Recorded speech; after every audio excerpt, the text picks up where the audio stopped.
সুপ্রিয় শিক্ষার্থীবৃন্দ, কেমন আছো? আশা করি সবাই ভালো আছো, সুস্থ আছো। আজ সারা বিশ্বে করোনা ভাইরাসের জন্য যে মহা সংকটের সৃষ্টি হয়েছে, শিক্ষা ব্যবস্থার ক্ষেত্রেও তার ব্যতিক্রম নয়। তাই বিকল্প হিসাবে অনলাইন স্কুল কার্যক্রম শুরু হয়েছে। এতে আশা করি তোমাদের সামান্য হলেও একটু উপকার হচ্ছে। তো তোমরা বাড়িতে বসে ক্লাসগুলো দেখো। প্রত্যেক টিচার অনেক ভালো ভালো ক্লাস করতেছে। এতে তোমাদের সাময়িক যে শিক্ষার যে ব্যাহত বা ব্যাঘাত সৃষ্টি হচ্ছে তা পুষিয়ে নিতে পারবে।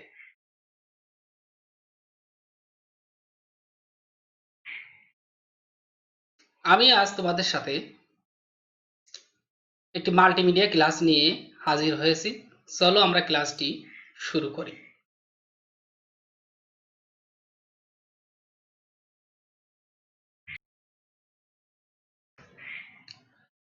ফরিদপুর ভার্চুয়াল স্কুল, আমার ঘরে আমার স্কুল এর পক্ষ থেকে সকল ছাত্রছাত্রীদের আন্তরিক শুভেচ্ছা ও স্বাগত। পরিচিতি: আমি দীনবন্ধু বিশ্বাস, সহকারী শিক্ষক ভৌতবিজ্ঞান, চর মাধবদিয়া ইউনাইটেড উচ্চ বিদ্যালয়, ফরিদপুর সদর, ফরিদপুর। আমি আজ তোমাদের সাথে মাধ্যমিক রসায়ন পাঠ্য বইয়ের দ্বাদশ অধ্যায় আমাদের জীবনে রসায়ন অর্থাৎ কেমিস্ট্রি ইন আওয়ার লাইফস এর উপর দ্বিতীয় ক্লাস নিয়ে আলোচনা করব।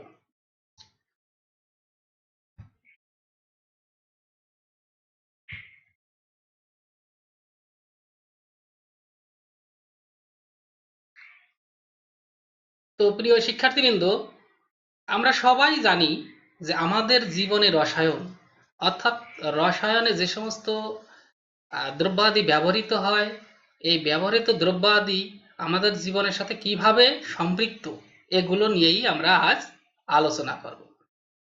তো শুরুতেই আমরা কতগুলো চিত্র লক্ষ্য করি। প্রথম চিত্রতে তোমরা কি দেখতে পাচ্ছ? বাংলায় লেখা রয়েছে রাঁধুনি, আসলে ভিনেগার। তাহলে ভিনেগার একটা রাসায়নিক পদার্থ যা আমরা প্রতিদিন সবাই রান্নাঘরে অর্থাৎ বিভিন্ন রান্নার সময় এটা ব্যবহার করা থাকে। হ্যাঁ, তো দেখো আসলে আমরা ঠিকই ধরেছি, এটি ভিনেগার। তো আমরা সাধারণত রাসায়নিকভাবে একে সিরকা নামেও ডাকতে পারি। আর একটি আমরা চিত্র দেখি, কি দেখা যাচ্ছে এখানে প্রিয় শিক্ষার্থী বন্ধুরা? আমরা সবাই এর সাথে পরিচিত যে ফাস্ট ফুড জাতীয় খাবার বা অয়েল জাতীয় যে খাবারগুলো আছে, তেল জাতীয় যে খাবার, মাংস, পোলাও, বিরিয়ানি, এগুলো খেলে সবারই একটু 7 আপ অথবা কোকা কোলা খেতে ইচ্ছা করে। আসলে এটা কোন ধরনের পানীয় আমরা কি বলতে পারবো? অবশ্যই বলতে পারবো। হ্যাঁ, তুমি ঠিক ধরেছো, এটি কোমল পানীয়। আমরা ইংরেজিতে একে সফট ড্রিঙ্ক বলবো, কোমল পানীয়।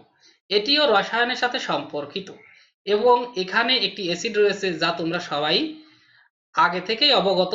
তারপর আমি তোমাদের সাথে এই বিষয় নিয়ে একটু বিস্তারিত আলোচনা করব। আমরা আরেকটি চিত্র দেখতে পাচ্ছি, এটা, হ্যাঁ অবশ্যই এটা হারপিক। বাথরুম পরিষ্কার করতে এটি ব্যবহৃত হয়। তার মানে এটি কি? Toilet cleaner. Toilet cleaner. তো আজ আমরা ভিনেগার, কোমল পানীয় এবং টয়লেট ক্লিনারের উপর আলোচনা করব। প্রিয় শিক্ষার্থীবৃন্দ, তাহলে আজকের পাঠ ঘোষণা করা যাক। আজকের পাঠ কি? ভিনেগার, কোমল পানীয় এবং টয়লেট ক্লিনার। এই বিষয়ের উপর আমরা বিস্তারিত আলোচনা করব।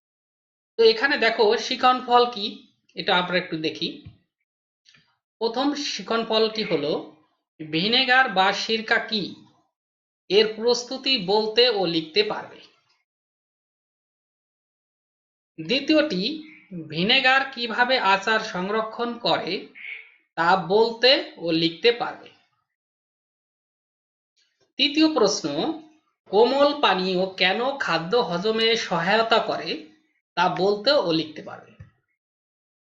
চতুর্থ প্রশ্ন, কাপড় কাচা সোডা অথবা সোডা অ্যাশ কি, এর প্রস্তুতি ও ব্যবহার বলতে ও লিখতে পারবে। পঞ্চম প্রশ্ন, টয়লেট ক্লিনার কিভাবে টয়লেট পরিষ্কার ও জীবাণু ধ্বংস করে তা বলতে ও লিখতে পারবে।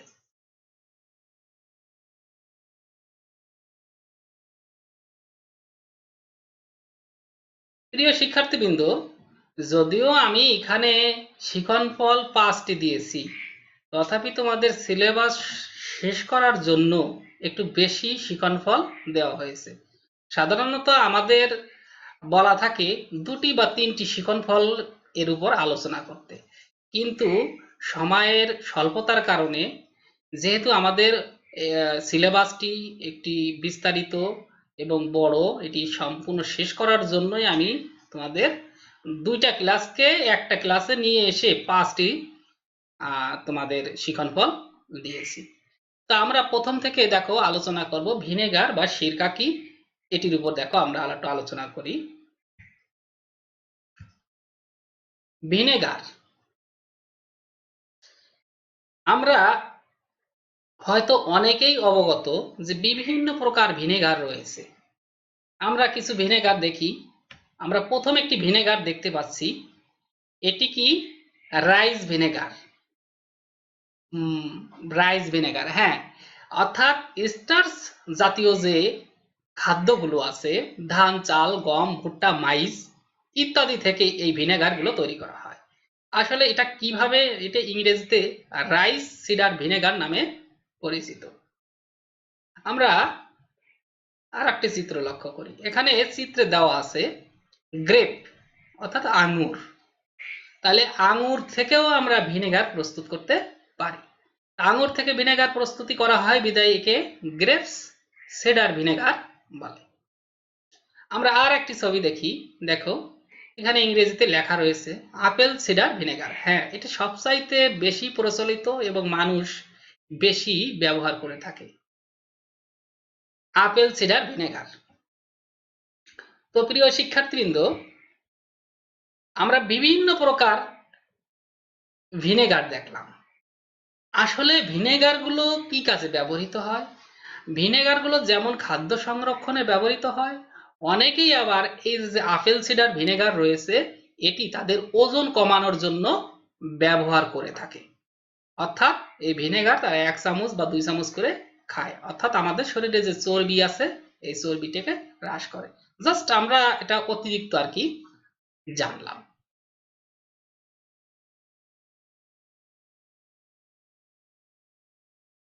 তো প্রিয় শিক্ষার্থীবৃন্দ, ভিনেগার কি বা কাকে বলে যদি সংজ্ঞা আমরা এভাবে করতে যাই, তাহলে কিভাবে আসে দেখো, ইথানোয়িক অ্যাসিড বা অ্যাসিটিক অ্যাসিডের 4 থেকে 10% অর্থাৎ 4 থেকে 10% জলীয় দ্রবণকে ভিনেগার বা সিরকা বলে।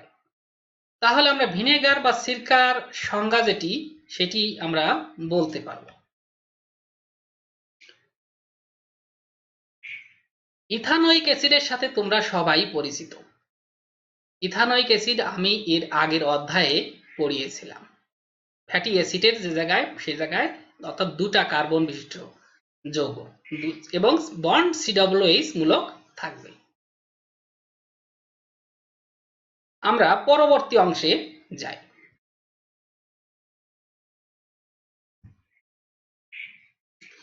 স্টার্চ থেকে ভিনেগার প্রস্তুতি। তাহলে স্টার্চ কি? ধান, গম, ভুট্টা, মাইজ, মাইজ যেগুলো সাগু তৈরি করা হয় সেগুলো হলো মাইজ ইত্যাদি স্টার্চ সমৃদ্ধ খাবার। স্টার্চ থেকে গাজন অর্থাৎ ফার্মেন্টেশন, ইংরেজিতে বলে ফার্মেন্টেশন, বাংলায় বলে গাজন, গাজন প্রক্রিয়ায় ভিনেগার প্রস্তুত করা হয়। তো সাধারণত স্টার্চ সাদা অর্থাৎ ভুট্টা বা চাউল ভাঙলের ভিতরে যে গুঁড়া পাওয়া যায়, সাদা যে গুঁড়া, এটাই স্টার্চ নামে পরিচিত। তো প্রথমে দেখো স্টার্চ থেকে যখন আমরা ভিনেগার প্রস্তুত করতে যাব, তো স্টার্চের সংকেত কি? C6H10O5। এটা কত সংখ্যক যুক্ত থাকবে? N সংখ্যক যুক্ত থাকবে। অর্থাৎ অসংখ্য গ্লুকোজ, আলফা গ্লুকোজ পরপর যুক্ত হয়ে যে চেইন গঠন করে তা স্টার্চ নামে পরিচিত। তো স্টার্চ আমরা বলছি যে ফার্মেন্টেশন অর্থাৎ গাজন প্রক্রিয়া। গাজন প্রক্রিয়াটি কি? গাজন প্রক্রিয়া হলো বিভিন্ন ধরনের এনজাইমের উপস্থিতিতে কোনো বৃহৎ যৌগ ভেঙে যাওয়া। এনজাইমের কাজই হলো জটিল যৌগকে ভেঙে সরল যৌগে রূপান্তরিত করা। তো স্টার্চ দেখো পানি দ্বারা আদ্র বিশ্লেষিত হয়, মল্টেজ এনজাইমের উপস্থিতিতে মল্টোজ তৈরি করে। দ্বিতীয় ধাপে উৎপন্ন মল্টোজ ডায়াস্টেস এনজাইম দ্বারা পুনরায় পানি যোজিত হয়ে গ্লুকোজ উৎপন্ন করে। এখানে আমাদের খুব সুন্দর একটা 2 নাম্বার পয়েন্টটি, যে স্টার্চ থেকে যে মল্টোজ পাবো, এই মল্টেজ এক ধরনের চিনি। এর স্বাদ মিষ্টি। আমরা যদি অনেক সময় ভাত বা কোনো স্টার্চ জাতীয় খাবার চাবাইতে থাকি, তখন আমাদের মুখের ভিতর এক ধরনের লালা সৃষ্টি হয়। এই লালায় দেখবে যে এক সময় ওই ভাতটা একটু মিষ্টি মিষ্টি লাগে, অর্থাৎ ভাতটা তখন স্টার্চটা কিসে পরিণত হয়? মল্টোজে পরিণত হয়। উৎপন্ন মল্টোজ ডায়াস্টেজ এনজাইমের দ্বারা কিসে পরিণত হবে? গ্লুকোজ। এখানে একটি উপাদান পাওয়া যাবে, শুধুমাত্র গ্লুকোজ। উৎপন্ন গ্লুকোজ দেখো জাইমেজ এনজাইম আছে। জাইমেজ এক ধরনের এনজাইম। এটি দ্বারা যখন আবার জাইমেজ এনজাইম গ্লুকোজকে ভেঙে ইথানল ও কার্বন ডাই অক্সাইড রূপান্তর করে। এখন উৎপন্ন ইথানলে 10% ইথানল থাকে। এই 10% ইথানল আবার অ্যাসিটোব্যাক্টর দ্বারা বায়ুর অক্সিজেনের সাহায্যে জারিত হয়ে 4 থেকে 10% যে জলীয় দ্রবণ উৎপন্ন করবে তা ইথানোয়িক অ্যাসিডের দ্রবণ, এবং এটি ভিনেগার নামে পরিচিত।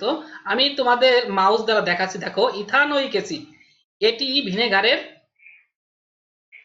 সংকেত। তবে জলীয় দ্রবণ এটি 100% থাকবে না, 4 থেকে 10% জলীয় দ্রবণ থাকবে। এটাই হলো স্টার্চ থেকে ভিনেগারের প্রস্তুতি। তো আমরা এটি একটু তোমাদের বড় করে দেখাচ্ছি। দেখো এই বিক্রিয়া, অর্থাৎ এখানে 4টি বিক্রিয়া রয়েছে। বিক্রিয়াগুলো পর পর দিতে হবে। এখন যেহেতু এটা তোমাদের নিম্ন শ্রেণীর পড়ালেখা, সুতরাং এখানে বিক্রিয়াগুলো মনে না রেখে শুধুমাত্র বাংলাগুলো তোমাদের অবশ্যই জানতে হবে। স্টার্চ পানি দ্বারা আদ্র বিশেষিত হয় কিসের উপস্থিতিতে? মল্টেজ এনজাইম এর উপস্থিতিতে মল্টোজে পরিণত হবে। উৎপন্ন মল্টোজ আবার পুনরায় পানির সাথে বিক্রিয়া করবে ডায়াস্টেজ এনজাইমের উপস্থিতিতে, উৎপন্ন করবে গ্লুকোজ। গ্লুকোজ জাইমেজ এনজাইম দ্বারা পুনরায় ভেঙে ইথানল এবং কার্বন ডাই অক্সাইড উৎপন্ন করবে। উৎপন্ন ইথানল কত পার্সেন্ট থাকবে? 10%। এই ইথানল অ্যাসিটোব্যাক্টর দ্বারা বায়ুর অক্সিজেন সহযোগে জারিত হবে এবং 4 থেকে 10% জলীয় দ্রবণ উৎপন্ন করবে ইথানোয়িক অ্যাসিডে, যা ভিনেগার নামে পরিচিত। সুপ্রিয় শিক্ষার্থী, আমরা আরেকটি প্রস্তুতি দেখি, আখের রস থেকে ভিনেগার প্রস্তুতি। আমি বারবার বলতেছি যে তোমাদের বিক্রিয়ার যে সংকেতগুলো, এগুলো মুখস্থ মনে না রাখলেও চলবে, তবে বাংলাগুলো অবশ্যই জানবে। আখের রস বা খেজুরের রস মিষ্টি লাগে, আমরা সবাই জানি। আসলে এই মিষ্টি লাগার পিছনের কারণ হলো এর মধ্যে চিনি থাকে। এই চিনিটা সুক্রোজ নামে পরিচিত। এই আখের রস বা তালের রস বলি, খেজুরের রস বলি, একেও গাজন প্রক্রিয়া অর্থাৎ ফার্মেন্টেশন প্রক্রিয়ায় ভিনেগার প্রস্তুত করা যায়, অর্থাৎ ইথানোয়িক অ্যাসিড প্রস্তুত করা যায়। প্রসেসটি প্রায় সেম। আমরা বিক্রিয়াগুলো যদি একটু লক্ষ্য রাখি, দেখো সুক্রোজ বা চিনি ইনভার্টেজ এনজাইমের উপস্থিতিতে অর্থাৎ এটি ভেঙে যাবে। ইনভার্টেজ এনজাইমের উপস্থিতিতে গ্লুকোজ এবং ফ্রুক্টোজ, আমরা এর আগের বিক্রিয়ায় দেখেছিলাম মল্টোজ পানি দ্বারা ভেঙে শুধুমাত্র গ্লুকোজ উৎপন্ন করে, কিন্তু এখানে সুক্রোজ বা চিনি ইনভার্টেজ এনজাইমের সাথে উপস্থিতিতে পানির সাথে বিক্রিয়া করে গ্লুকোজ এবং ফ্রুক্টোজ, দুটি ভিন্ন যৌগ, যদিও আণবিক সংকেতে, তবে এদের গাঠনিক সংকেত ভিন্ন রয়েছে। গ্লুকোজে হলো অ্যালডিহাইড মূলক থাকে এবং ফ্রুক্টোজে কিটোন মূলক থাকে। দ্বিতীয় বিক্রিয়া ঠিক অনুরূপ। গ্লুকোজ জাইমেজ এনজাইমের উপস্থিতিতে ভেঙে ইথানল 10% ইথানল এবং কার্বন ডাইঅক্সাইড উৎপন্ন করে। উৎপন্ন 10% ইথানল বায়ুর অক্সিজেন দ্বারা জারিত হবে অ্যাসিটোব্যাক্টরের উপস্থিতিতে। 4 থেকে 10% ইথানোয়িক অ্যাসিড উৎপন্ন করবে, এটাই হবে ভিনেগার।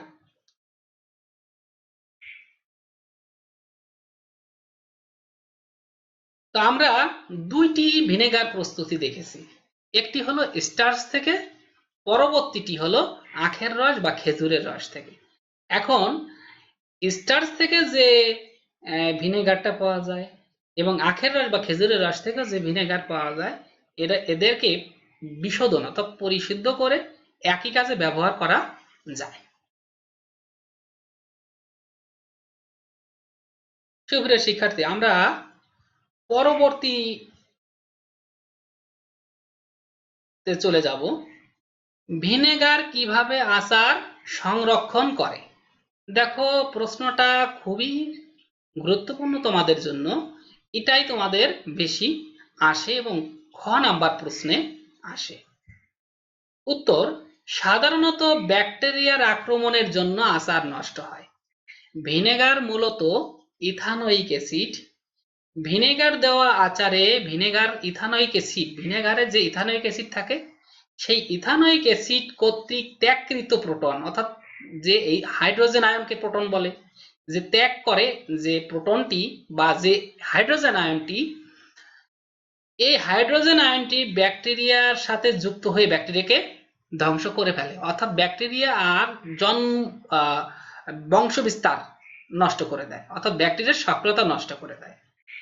এভাবে ভিনেগারে আর ব্যাকটেরিয়া বৃদ্ধি পেতে পারে না, অর্থাৎ ভিনেগার দীর্ঘকাল সংরক্ষণ করা যায়। আমি তোমাদের সামনে বিক্রিয়া সহ উপস্থাপন করতেছি, কিন্তু তোমাদের যেহেতু খ নম্বর প্রশ্নে আসে, সুতরাং বিক্রিয়া না লিখলেও কোনো সমস্যা হবে না। তো দেখো, ইথানোয়িক অ্যাসিড একটি জৈব অ্যাসিড, ইহা জলীয় দ্রবণে সামান্য বিয়োজিত হয়, অর্থাৎ আংশিক বিয়োজিত, এই জন্য আমি উভমুখী তীর চিহ্নটি দিয়েছি, এবং প্রোটন উৎপন্ন করে। উৎপন্ন প্রোটন ব্যাকটেরিয়ার সক্রিয় প্রান্ত। দেখো, ব্যাকটেরিয়ার সক্রিয় প্রান্তের সংক্ষিপ্তভাবে দেখানো হয়েছে একটি ব্যাকটেরিয়ার রূপ, অর্থাৎ ব্যাকটেরিয়ার সক্রিয় প্রান্ত হলো নাইট্রোজেন, এবং এই নাইট্রোজেনের যে মুক্ত জোড় ইলেকট্রন রয়েছে, এই মুক্ত জোড় ইলেকট্রনের জন্য ব্যাকটেরিয়াগুলো অত্যন্ত সক্রিয় প্রকৃতির হয়। তো এই প্রোটনগুলো নাইট্রোজেনের যে মুক্ত জোড় ইলেকট্রন রয়েছে তার সাথে সন্নিবেশ সমযোজী বন্ধন গঠন করে। ইংরেজিতে একে বলা হয় কোঅর্ডিনেট কোভ্যালেন্ট বন্ড, অর্থাৎ সন্নিবেশ বন্ধন যখন গঠন করে, তখন ব্যাকটেরিয়ার যে সক্রিয় প্রান্তগুলো রয়েছে এগুলো নিষ্ক্রিয় হয়ে যায়, অর্থাৎ ব্যাকটেরিয়া পরবর্তীতে আর বংশ বিস্তার করতে পারে না, অর্থাৎ ব্যাকটেরিয়া মারা যায়। এভাবে ব্যাকটেরিয়া মারা যাওয়ার ফলে ব্যাকটেরিয়া যেহেতু বংশ বিস্তার করতে পারে না, তাই দীর্ঘকাল ভিনেগার দ্বারা আচার সংরক্ষণ করা যায়। এছাড়াও ভিনেগার সাধারণত খাদ্যদ্রব্য সংরক্ষণে ব্যবহৃত হয়। তোমার যদি আমরা মাংস বা কোনো জিনিস রান্না করি, সেখানে সামান্য ভিনেগার দিলে মাংসটা নরম হয়, খেতে সুস্বাদু, অর্থাৎ স্বাদের পরিমাণ বৃদ্ধি করে। ভিনেগারের বহুত ব্যবহার রয়েছে।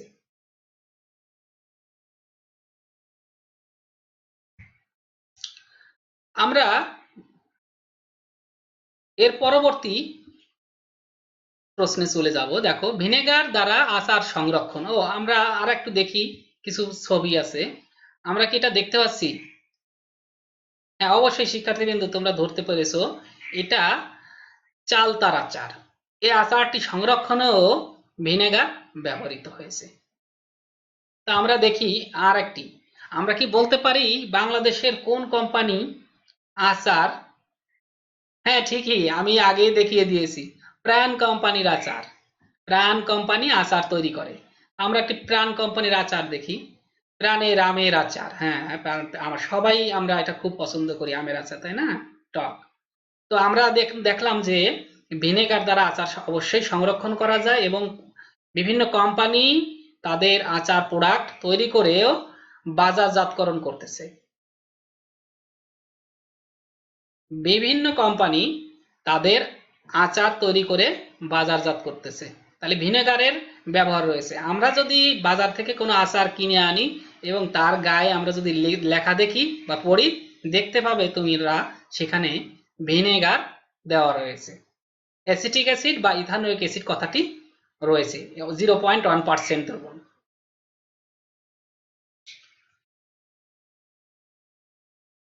আমরা এর পরবর্তীতে বিভিন্ন প্রকার কোমল পানীয় খুবই পছন্দ করি। আমরা এখানে পাশেও অনেকগুলো কোমল পানীয় দেখতে পাচ্ছি, কিছু বোতলজাতকৃত আছে, কিছু ক্যান, অর্থাৎ ক্যানও অনেকেরই ক্যান পছন্দ, অনেকেই ক্যানে কোমল পানীয় খেতে পছন্দ করে। তো কোমল পানীয় আমরা কখন খাই? দেখো, আমরা একটি চিত্র দেখাচ্ছি। চিত্রে দেখা যাচ্ছে একটি লোক বার্গার খাচ্ছে। তাহলে বার্গার কোন ধরনের খাবার? এদেরকে বলা হয় জাঙ্ক ফুড।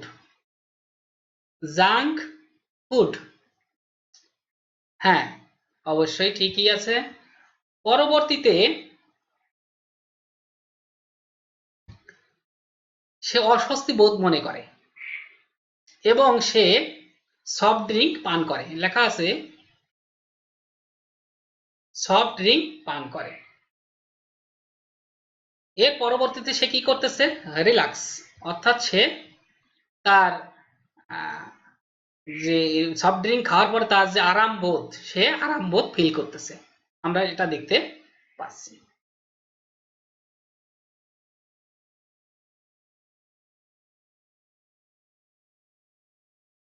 আমরা পরবর্তীতে চলে যাই। দেখো, কোমল পানীয় কিভাবে খাদ্য হজমে সহায়তা করে? প্রশ্ন খুব ইম্পর্টেন্ট একটা প্রশ্ন, এটাও আমাদের খ নং প্রশ্নে আসে। কোমল পানীয় কিভাবে খাদ্য হজমে সহায়তা করে? তো দেখো, চিনির শিরা সমৃদ্ধ মিশ্রিত পানির মধ্যে, চিনির শিরা মানে কি? আমরা যদি কখনো কোমল পানীয় খাই তো দেখবে একটু মিষ্টি লাগে, ওই মিষ্টিটা আসলে চিনি থেকে আসে। তাই বলা হয়েছে চিনির শিরা মিশ্রিত পানির মধ্যে ঠান্ডা অবস্থায় ও উচ্চ চাপে কার্বন ডাই অক্সাইড গ্যাস দ্রবীভূত করে কোমল পানীয় তৈরি করা হয়। অর্থাৎ আমরা যদি কোমল পানীয় বোতল খুলি তখন এক ধরনের গ্যাস বাইরে বেরিয়ে আসে। এটা কোন গ্যাস? আসলে এটা কার্বন ডাই অক্সাইড গ্যাস। কি gas? Carbon die oxide gas. তো আমরা এখন উচ্চ চাপে কেন বললাম? কারণ গ্যাস তো অনেক জায়গা দখল করে। তো আমরা যেহেতু একটি সামান্য বোতলের মধ্যে ওই গ্যাসকে দিচ্ছি, সুতরাং এক্ষেত্রে চাপ প্রয়োগের আয়তন কমাইতে হবে। হ্যাঁ, এই জন্য উচ্চ চাপে কার্বন ডাই অক্সাইড গ্যাসকে দ্রবীভূত করে কোমল পানীয় তৈরি করা হয়। তো কোমল পানীয়র মধ্যে কি আছে? পানি আছে, আবার আমি যদি কার্বন ডাই অক্সাইড দিই, কার্বন ডাই অক্সাইড কোন ধরনের অক্সাইড? অধাতুর অক্সাইড, সুতরাং এটি অম্লধর্মী। এগুলো তোমরা অষ্টম অধ্যায়ে বা নবম অধ্যায়ে পড়েছো। কার্বন ডাই অক্সাইড অম্লধর্মী গ্যাস, তাই এটি বিক্রিয়া করে কার্বনিক অ্যাসিড, যেহেতু অম্লধর্মী অক্সাইড কার্বন ডাই অক্সাইড, তাই এটি পানির সাথে বিক্রিয়া করে অম্ল গঠন করে। অম্লটা হলো কার্বনিক অ্যাসিড, সংকেত H2CO3। উৎপন্ন কার্বনিক অ্যাসিড আমাদের পাকস্থলীতে বিদ্যমান বিভিন্ন ধরনের যে এনজাইম রয়েছে, এই এনজাইমগুলোকে ত্বরান্বিত করে। আমাদের পাকস্থলীতে বিভিন্ন ধরনের এনজাইম রয়েছে খাদ্য হজমের জন্য। এই কার্বনিক অ্যাসিড ওই এনজাইমগুলোকে যে সক্রিয়তা আরো বৃদ্ধি করে দেয়। যখন বৃদ্ধি করে তখন খাদ্য সহজে হজম হয়। খাদ্য সহজে হজম হয়, এজন্য কোমল পানীয় খাদ্য হজমে সহায়তা করে। আমাদের এতটুকু জানলেই হবে। দেখো, কার্বন ডাই অক্সাইড পানির সাথে বিক্রিয়া করে উচ্চ চাপে কার্বনিক অ্যাসিড উৎপন্ন করে। উৎপন্ন কার্বনিক অ্যাসিড আমাদের পাকস্থলীতে বিদ্যমান যে নিষ্ক্রিয় এনজাইমগুলো রয়েছে, এই এনজাইমগুলোকে সক্রিয় এনজাইমে পরিণত করে। এখানে বলা রয়েছে যা খাদ্য হজমে সাহায্য করে। এই বিক্রিয়াগুলো তোমাদের না লেখলেও সমস্যা নেই, তবে মেইন যে থিম, এই থিমটু তোমাদের অবশ্যই জানতে হবে। আমি তোমাদের বড় করে দেখাচ্ছি। মেইন যে থিম, এই থিমটু তোমাদের অবশ্যই জানতে হবে।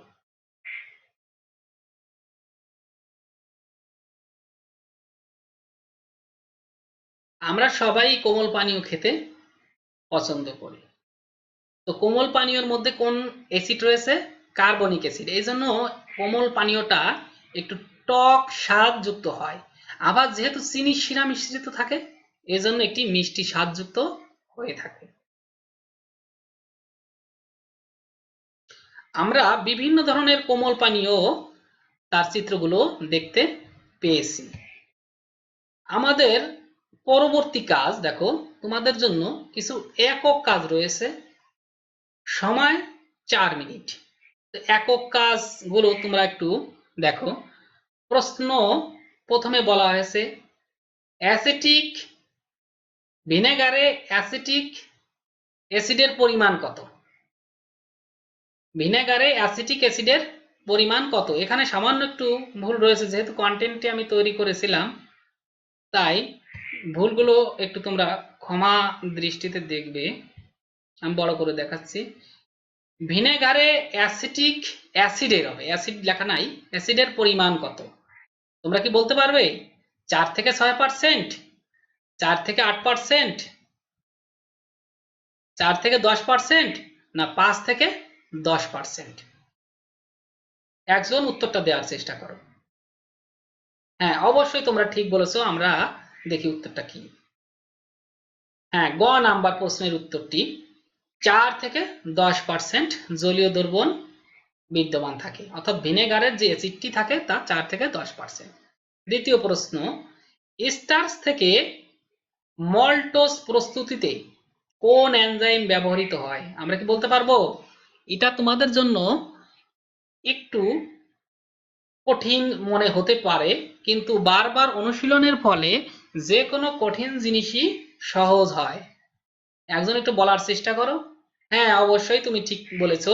আমরা মনে রাখার শর্ত হিসেবে এখন দেখো, মল্টোজ কথাটি যেহেতু রয়েছে সুতরাং যে এনজাইমটি ব্যবহৃত হবে তা কি হবে? ম্যাল্টোজ।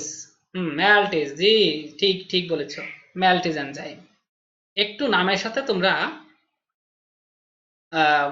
যে কোনো টেকনিক অবলম্বন করবে কিভাবে সহজে মনে রাখা যায়। তৃতীয় প্রশ্ন, কোন যৌগটি খাদ্য হজমে সহায়তা করে? হ্যাঁ, তোমরা কেবলই এই জিনিসটি পড়েছো, কোন যৌগটি খাদ্য হজমে সহায়তা করে। আমরা একটু আগে পড়েছি সফট ড্রিঙ্ক খাই কোন অ্যাসিডটাকে? অবশ্যই তুমি ঠিক বলেছো, কার্বনিক অ্যাসিড। কার্বনিক অ্যাসিডের সংকেত কোনটি? 4 নাম্বার উত্তর, H2CO3, carbonic acid. Soda ash বা কাপড় কাঁচার সোডা, আমরা কি বলতে পারি যে সোডা অ্যাশ কি? হ্যাঁ, অবশ্যই বলতে পারবো। আমরা কি কেউ দেখেছি? হ্যাঁ, দেখি নাই। আচ্ছা, আমরা একটু দেখো, চিত্রতে দেওয়া আছে সোডা অ্যাশের চিত্র। দেখো তোমরা, দেখতে কেমন? ময়দার মতো, সাদা ময়দার মতো। আসলে অধিক ময়লাযুক্ত যে কাপড়গুলো রয়েছে, সাধারণত কাঁথা বা কম্বল, এরকম ভারী যে কাপড়গুলো রয়েছে, এই ময়লাযুক্ত কাপড়গুলোকে পরিষ্কার করার জন্যই এই সোডা অ্যাশ ব্যবহার করা হয়। সাধারণত সোডা অ্যাশ গরম পানির মধ্যে দিয়ে ময়লা কাপড় দিয়ে নাড়াচাড়া করা হয়। এখানে হাত দেওয়া নিষেধ। হাত দিলে সোডা অ্যাশ অত্যন্ত ক্ষারীয় পদার্থ, মানে হাতের ক্ষত সৃষ্টি করতে পারে, এর ফলে হাতে অনেক চুলকানোর সৃষ্টি হতে পারে। তো দেখো, সোডা অ্যাশ ব্যবহারও বলা আছে, সোডা অ্যাশ অধিক ময়লাযুক্ত কাপড় পরিষ্কার করতে ব্যবহার করা হয়। কাপড় কাঁচা সোডার সংকেত সোডিয়াম কার্বনেট আর 10 অণু পানি যুক্ত থাকবে এর সাথে। তাহলে রাসায়নিকভাবে এর নাম আমরা কি বলতে পারি? Sodium carbonate ডেকাহাইড্রেট।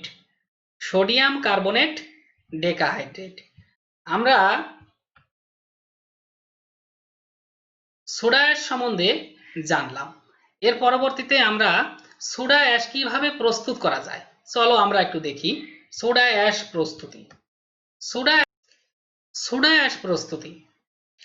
সোডা অ্যাশ প্রস্তুতির জন্য আমরা অ্যামোনিয়া মিশ্রিত পানি, দেখো অ্যামোনিয়া মিশ্রিত পানি এখানে দেওয়া আছে। অ্যামোনিয়া মিশ্রিত পানিকে এই পানির মধ্য দিয়ে কার্বন ডাই অক্সাইড গ্যাসকে চালনা করব।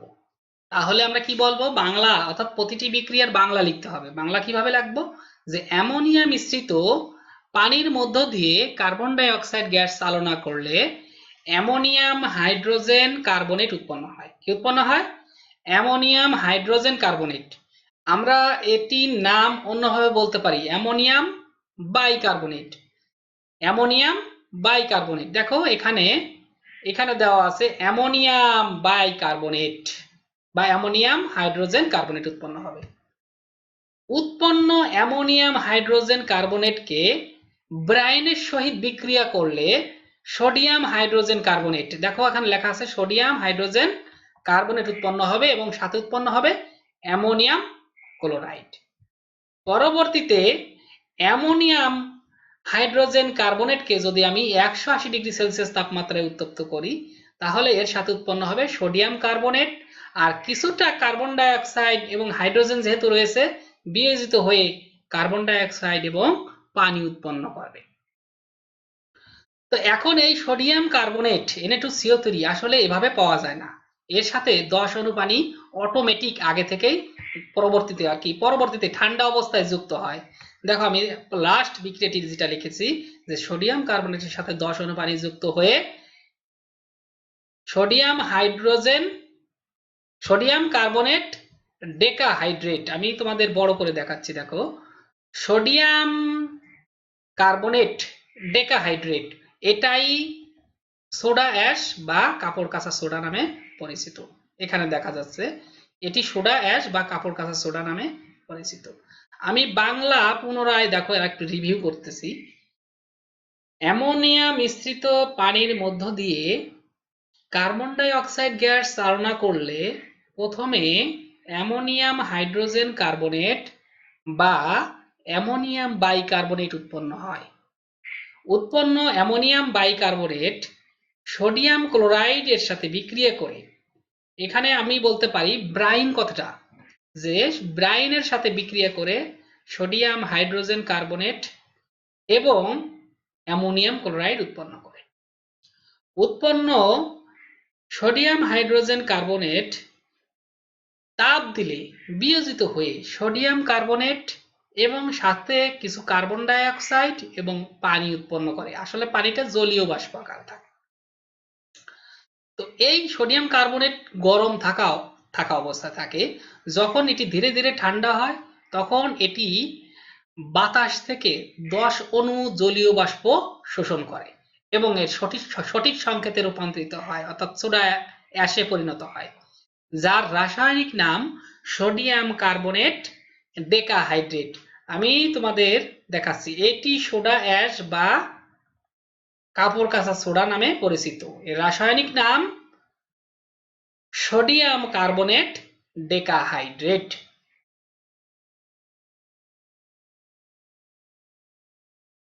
সোডা অ্যাশ বা কাপড় কাঁচা সোডার কাজ, আসলে এটি কিভাবে কাজ করে?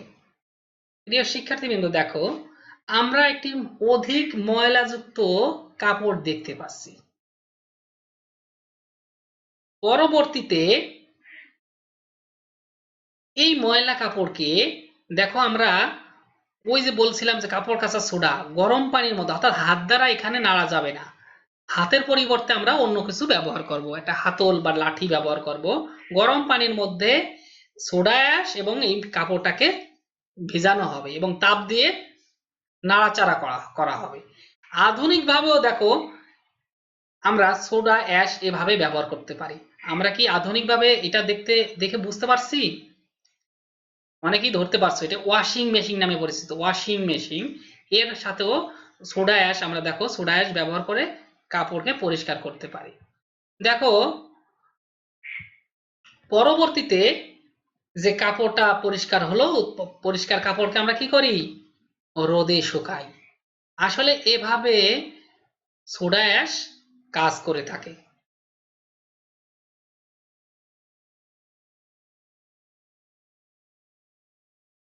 তাহলে আমরা দেখলাম যে সোডা অ্যাশ দ্বারা পুরাতন পদ্ধতিতেও কাপড় পরিষ্কার করা সম্ভব এবং আধুনিক যন্ত্র ব্যবহার করে, অর্থাৎ ওয়াশিং মেশিন ব্যবহার করেও আমরা সোডা অ্যাশ ব্যবহার করে ময়লা কাপড়কে পরিষ্কার করতে পারি। সোডা অ্যাশ বা কাপড় কাচা সোডা কিভাবে ময়লা পরিষ্কার করে? তো আমি তোমাদের সাথে আগেই বলেছিলাম যে সোডা অ্যাশ এক ধরনের ক্ষারীয় পদার্থ। সোডা অ্যাশ এক ধরনের ক্ষারীয় পদার্থ। এটি সাধারণত তেল বা চর্বি, একটি ক্ষার তেল বা চর্বি দ্বারা আর্দ্র বিশ্লেষিত হলে এটি সাবান এবং গ্লিসারিন উৎপন্ন করে। এখন কাপড় ময়লা হয় কেন?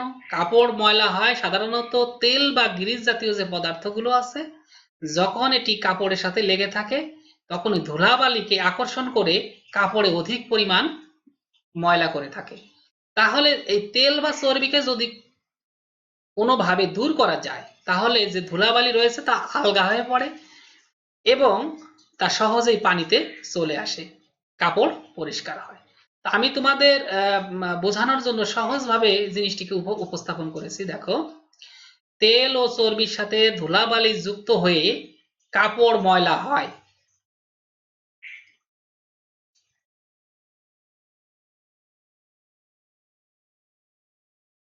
কাপড় ময়লা হয়। সোডা অ্যাশ ক্ষারধর্মী পদার্থ, তাই এটি পানিতে দ্রবীভূত হয়ে কস্টিক সোডা, সোডিয়াম হাইড্রোক্সাইড উৎপন্ন করে। উৎপন্ন সোডিয়াম হাইড্রোক্সাইড কাপড়ে জমে থাকা তেল ও চর্বিকে আর্দ্র বিশ্লেষিত করে সাবান এবং গ্লিসারিন উৎপন্ন করে। সাবান ও গ্লিসারিন পানিতে অত্যন্ত দ্রবণীয় হওয়ায় তা সহজে পানিতে চলে যায়, ফলে ময়লা আলগা হয়ে পড়ে এবং পানিতে চলে আসে। এভাবে কাপড় পরিষ্কার হয়।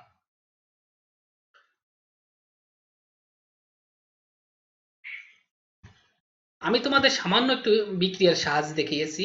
দেখো, বিক্রিয়া তোমরা যদি না দাও হবে, কোনো সমস্যা নাই, তারপরও দেখিয়েছি যে সোডিয়াম কার্বনেট ডেকাহাইড্রেট অর্থাৎ সোডা অ্যাশ পানির সাথে বিক্রিয়া করে সোডিয়াম হাইড্রোক্সাইড, এই দেখো সোডিয়াম হাইড্রোক্সাইড উৎপন্ন করে, সাথে কার্বনিক অ্যাসিড উৎপন্ন করে। এখন কার্বনিক অ্যাসিড দুর্বল অ্যাসিড, তাই এর ধর্ম বিনষ্ট হয়, কিন্তু সোডিয়াম হাইড্রোক্সাইড তীব্র ক্ষারক হয়, এটি জলীয় দ্রবণকে ক্ষারীয় করে তোলে। এই ক্ষার তেল বা চর্বিকে আর্দ্র বিশ্লেষিত করে সাবান ও গ্লিসারিন উৎপন্ন করে। সেই সাবান এবং গ্লিসারিন পানিতে অত্যন্ত দ্রবণীয় হওয়ায় সহজে ময়লা কাপড় চোপড় পানিতে চলে আসে এবং কাপড় পরিষ্কার হয়। আমরা পরবর্তীতে দেখি কি দেখতে পাচ্ছি আমরা। আমি বড় করে দেখাচ্ছি তোমাদের। দেখো, আমরা চিত্রে কি দেখতে পাচ্ছি। হ্যাঁ, আমরা ধরতে পেরেছি এটি টয়লেট। এখানে টয়লেট পরিষ্কার করা হচ্ছে। তাহলে আমরা এবার আলোচনা করব টয়লেট ক্লিনার নিয়ে। দেখো, এটা টয়লেট।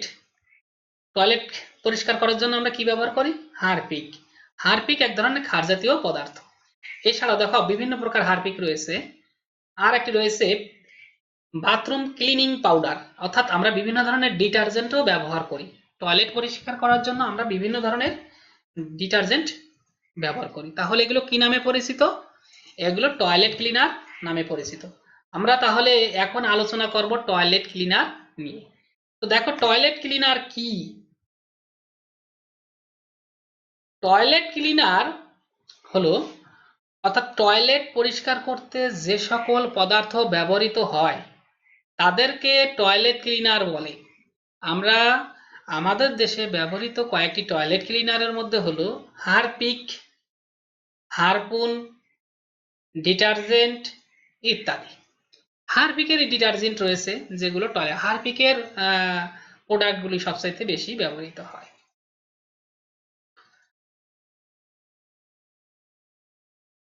তাহলে আমরা টয়লেট ক্লিনার কি এবং এর উদাহরণ পারবো। টয়লেট ক্লিনার দেখো, হারপিক। হারপিক কিভাবে কাজ করে? হারপিকের মূল উপাদান, অর্থাৎ টয়লেট ক্লিনারের মূল উপাদান আমরা কি কেউ বলতে পারবো? হ্যাঁ, অবশ্যই বলতে পারবো। ঠিক আছে, তোমার কথা ঠিক হয়েছে। এটা আমি তার চিত্র দিয়ে দিয়েছি। দেখো, ছোট খণ্ড প্রকৃতির সাদা রঙের, অর্থাৎ লবণের মতো, কিন্তু দানাগুলো একটু বড়। আসলে এটা সোডিয়াম হাইড্রোক্সাইড। তোমরা কি কেউ জানো সোডিয়াম হাইড্রোক্সাইড কি নামে পরিচিত? হ্যাঁ, অবশ্যই এটি কস্টিক সোডা নামে পরিচিত। সোডিয়াম হাইড্রোক্সাইড কি নামে পরিচিত? কস্টিক সোডা নামে পরিচিত। তাহলে টয়লেট ক্লিনারের মূল উপাদান কি? টয়লেট ক্লিনারের মূল উপাদান হলো সোডিয়াম হাইড্রোক্সাইড। তো সোডিয়াম হাইড্রোক্সাইড ছাড়াও এই টয়লেট ক্লিনারের মধ্যেও সোডিয়াম হাইপোক্লোরাইট বিদ্যমান থাকে। সোডিয়াম হাইপোক্লোরাইট অর্থাৎ সহকারী হিসাবে এগুলো কাজ করে। টয়লেট ক্লিনার কিভাবে কাজ করে আমি তোমাদের চিত্রে দেখাচ্ছি। দেখো, একটি টয়লেটে টাইলস দেখানো যাচ্ছে। দেখো অপরিষ্কার টাইলস। আমি এখানে হারপিক লাগাইতেছি। দেখো হারপিক লাগাচ্ছি, বা হারপিকের পরিবর্তে আমরা ডিটারজেন্টও ব্যবহার করতে পারি। দেখো, যেহেতু এটি ক্ষার জাতীয় পদার্থ, তাই আমার হাতকে সেফ অর্থাৎ হাতকে রক্ষা করার জন্য বা সুরক্ষা করার জন্য আমরা কি ব্যবহার করি? Hands gloves. এটি সাধারণত প্লাস্টিকের হ্যান্ড গ্লোভস ব্যবহার করা হচ্ছে। পরবর্তীতে পরিষ্কার হলে টাইলস অনেক সুন্দর, দেখো নতুনের মতো দেখা যাচ্ছে। পরিষ্কার টাইলস। দেখো আমরা চিত্রে দেখাচ্ছি যে অপরিষ্কার টয়লেট কেমন, আর আমরা যদি একে পরিষ্কার করি তাহলে কেমন দেখা যায়।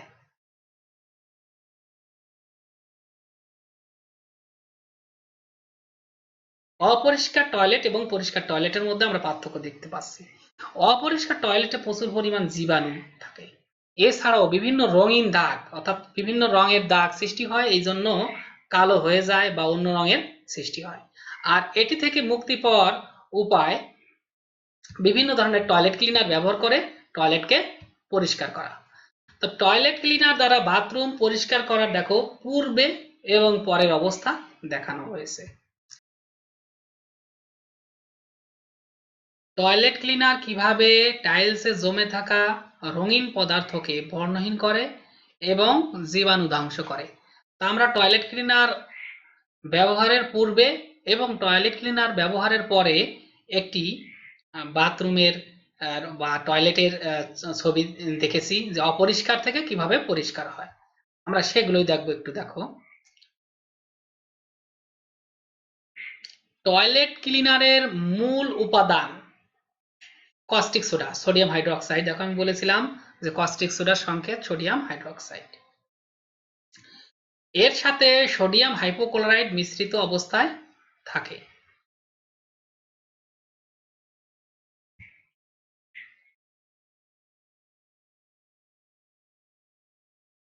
এখানে সোডিয়াম হাইড্রোক্সাইডের কাজ টয়লেটের টাইলসে জমে থাকা তেল চর্বিকে আর্দ্র বিশেষিত করে সাবান ও গ্লিসারিন উৎপন্ন করা। তাহলে সোডিয়াম হাইড্রোক্সাইডের কাজ কি? সোডিয়াম হাইড্রোক্সাইড হলো সাধারণত টাইলসের উপরে দ্রুত তেল বা চর্বি জমা হয়। এই তেল বা চর্বিকে আর্দ্র বিশ্লেষিত করে সাবান এবং গ্লিসারিন উৎপন্ন করে। এই সাবান এবং গ্লিসারিন সহজে পানিতে দ্রবীভূত হয়, এই জন্য সহজে পানিতে চলে যায়। আমি আরেকটি কথা তোমাদের সাথে শেয়ার করি, সেটা হলো সোডিয়াম হাইড্রোক্সাইড তীব্র ক্ষার হওয়া সত্ত্বেও এটি টাইলসের সাথে কোনো বিক্রিয়া করে না। কিন্তু আমরা যদি এটাকে কাঁচ পরিষ্কার করার জন্য ব্যবহার করি, তাহলে কাঁচের মূল উপাদান হলো সিলিকন ডাইঅক্সাইড, যা অম্লধর্মী পদার্থ। সেখানে কিন্তু বিক্রিয়া ঘটবে এবং কাঁচ ভঙ্গুর ও নষ্ট হয়ে যাবে, এবং কাঁচ এমনকি তাৎক্ষণিকভাবে অস্বচ্ছ হয়ে যাবে। কিন্তু সোডিয়াম হাইড্রোক্সাইড বা কস্টিক সোডা টাইলসের সাথে বিক্রিয়া না করায় এই গাঢ় ক্ষারটি টয়লেট ক্লিনারে ব্যবহৃত হয়। আমি পরবর্তীতে দেখো আরো বলছি যে উৎপন্ন সাবান গ্লিসারিন সহজে পানিতে দ্রবীভূত হয় এবং পানি দিয়ে সহজে একে দূর করা যায়। অপরদিকে সোডিয়াম হাইপোক্লোরাইট NaOCl পানির সাথে বিক্রিয়া করে হাইপোক্লোরাস অ্যাসিড HOCl উৎপন্ন করে, যা ভেঙে জাইমন অক্সিজেন উৎপন্ন করে। উৎপন্ন জাইমন অক্সিজেন টাইলসে জমে থাকা রঙিন পদার্থকে বর্ণহীন করে এবং জীবাণু ধ্বংস করে। তো আমি আবার তোমাদের সাথে বলি যে কস্টিক সোডা একটি গাঢ় ক্ষার। এটি টাইলসের উপরে দ্রুত তেল বা চর্বি জমা হয়, যাকে ভাঙতে সাহায্য করে। অপরদিকে টয়লেট ক্লিনারের সাথে সোডিয়াম হাইপোক্লোরাইট NaOCl ব্যবহৃত হয়। এটি পানির সাথে বিক্রিয়া করে হাইপোক্লোরাস অ্যাসিড উৎপন্ন করে। হাইপোক্লোরাস অ্যাসিড অস্থায়ী হওয়ায় এটি সহজে ভেঙে যায় এবং জাইমন অক্সিজেন উৎপন্ন করে। উৎপন্ন জাইমন অক্সিজেন জীবাণুকে জারিত করে মৃত জীবাণুতে অর্থাৎ মেরে ফেলে এবং রঙিন যে বস্তুগুলো অর্থাৎ রঙিন যে দাগ থাকে সেই দাগগুলোকে জারিত করে বর্ণহীন করে অর্থাৎ দাগগুলো উঠে যায়। আমি তোমাদের এটি বোঝার সুবিধার্থে বিক্রিয়ার সাহায্যে সুন্দর করে উপস্থাপন করেছি। আমরা একটু বিক্রিয়াটা দেখব।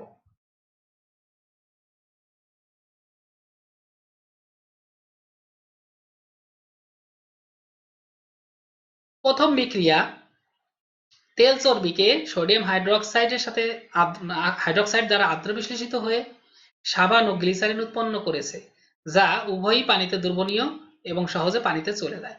দ্বিতীয় বিক্রিয়া দেখো, সোডিয়াম হাইপোক্লোরাইট NaOCl পানির সাথে বিক্রিয়া করে সোডিয়াম হাইড্রোক্সাইড এবং হাইপোক্লোরাস অর্থাৎ HOCl উৎপন্ন করেছে।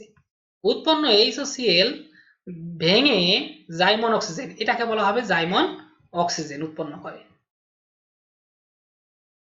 উৎপন্ন জাইমন অক্সিজেন দেখো রঙিন পদার্থকে জারিত করে অক্সিজেন দ্বারা জারিত করা হয় আর হাইড্রোজেন দ্বারা বিজারিত করা হয়। রঙিন পদার্থকে জারিত করে বর্ণহীন পদার্থে পরিণত করে এবং জীবাণুকে জারিত করে মৃত জীবাণুতে পরিণত করে।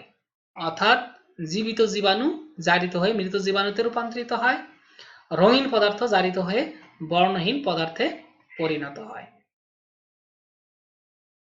পরবর্তীতে তোমাদের জন্য একটি দলীয় কাজ রয়েছে। দলীয় কাজটি দেখো কি, প্রথম দল, স্টার্চ থেকে ভিনেগার প্রস্তুতির বিক্রিয়াগুলো লেখো।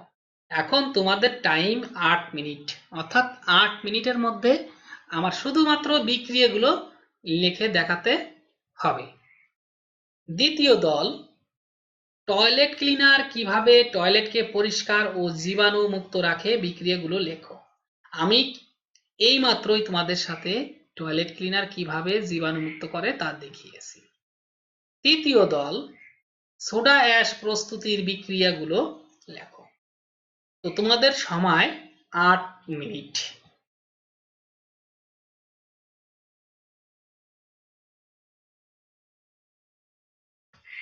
আট মিনিটের মধ্যে এই কাজগুলো সম্পন্ন করতে হবে।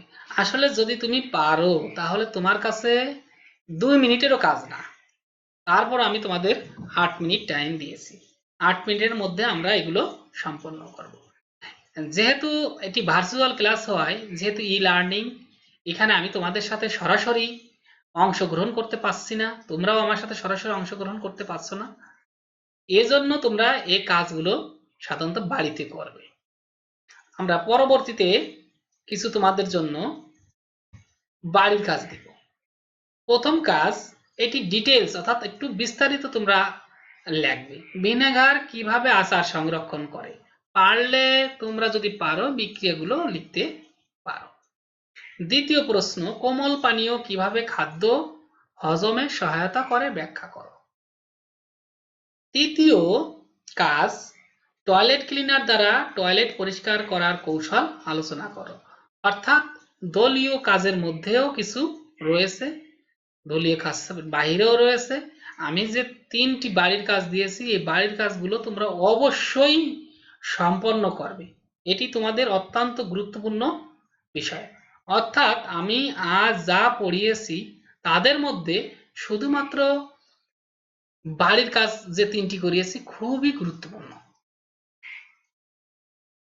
এগুলো তোমাদের জন্য অনেক গুরুত্বপূর্ণ এবং পরীক্ষায় মাস্ট বি কোশ্চেন আসে। দেখো আমি আবার বলি, এই অধ্যায় যদিও তোমরা একটু কম পড়তে চাও, তথাপি ক এবং খ নং প্রশ্ন অধিকাংশ সহজ প্রশ্নের সাথে এগুলো দিয়ে দেয়। অর্থাৎ এই অধ্যায়গুলোকে তুমি এড়িয়ে যেতে পারবে না। ভালো ফলাফলের জন্য সব অধ্যায়গুলোকেই তোমরা দেখবে।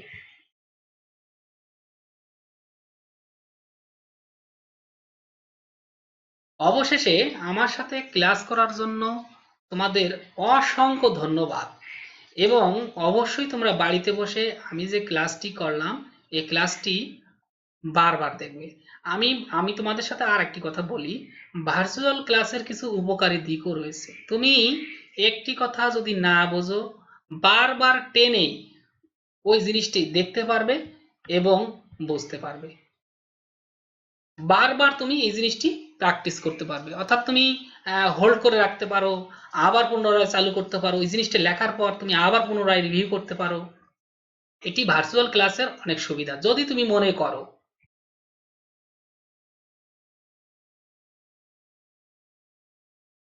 আজ এ পর্যন্তই। সবাই সুস্থ থাকো, ভালো থাকো, এই আশাই রাখি।